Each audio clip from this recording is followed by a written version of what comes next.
Vamos ver agora o que o filósofo José Luiz Bueno, que é professor da FAP, tem a nos dizer sobre o aspecto teatral da democracia.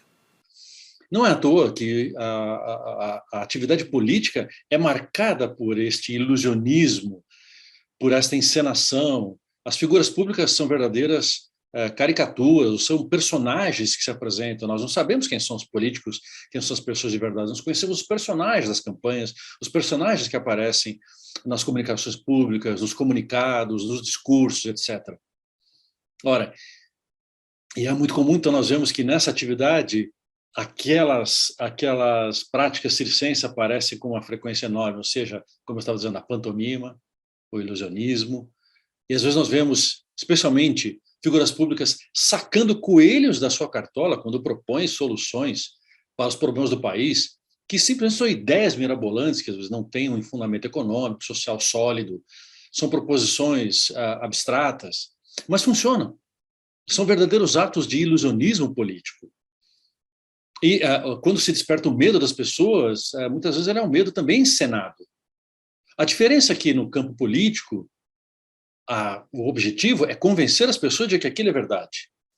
E para sermos honestos, então, quando nós vamos ao circo, nós sabemos que ali está uma atividade que visa nos entreter, nos fazer rir, e passar um tempo de uma maneira agradável. Ou seja, nós estamos diante de uma farsa honesta. A diferença é que no campo político, a farsa aparenta ou quer aparentar ser verdade. Então, em vez de nós rirmos diante da prática política, nós muitas vezes chegamos à conclusão de que aquelas coisas são muito ridículas.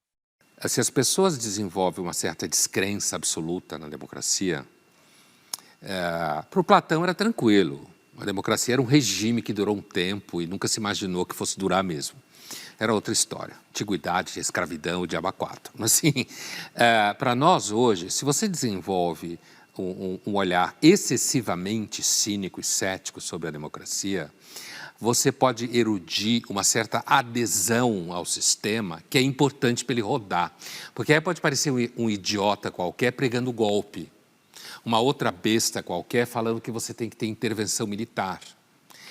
Porque, apesar de todo esse jogo que ele descreveu muito bem, o Bueno, importa na democracia justamente as regras do jogo, o aspecto institucional, a troca de líder de forma pacífica e legítima. Não só o líder, como todo o jogo ao redor dele. Isso é fundamental. Se tem muita mentira nisso, de fato tem, se os políticos muitas vezes trabalham a favor deles, isso também é verdade, isso não significa que o jogo e o sistema institucional como um todo não seja fundamental para você diminuir violência, para você fazer os tais freios e contrapesos dentro do próprio sistema. Agora, quando você olha do ponto de vista filosófico, do ponto de vista da ciência política, que é como o Bueno está falando, é importante você saber que sim tem uma dimensão circense, tem uma farsa. Adulto é capaz de lidar com esse tipo de coisa.